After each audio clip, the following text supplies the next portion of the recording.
Hey everybody, what is going on? I hope you guys are all doing well, and welcome to another tutorial video. In this video, I'm going to be explaining to you guys how you can ship through Shopify, so let's get right into it.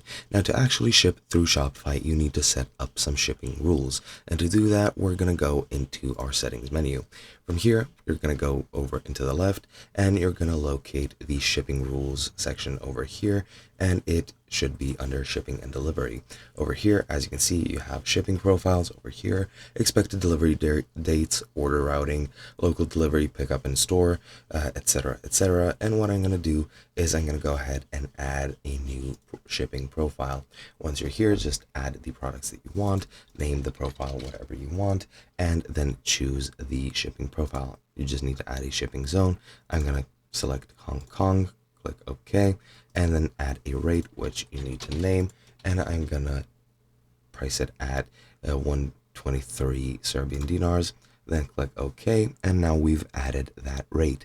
Now under that shipping zone, we can just click save under that shipping profile, and as you can see, one change is required, and I'm not sure, the name has already been taken, so I'm just going to name it test 2, and now as you can see, I've added the other shipping rule. You should also set up the packing slips for the region you're shipping to and shipping from, and you can also enable third-party calculated rates as well, and you can add packages as well to customize your shipping, and you can set up custom order fulfillment with a fulfillment service, or you could probably set up UPS or USPS, other things like that. I have forgotten how to do that, but I'm pretty sure that is one option you might be able to do.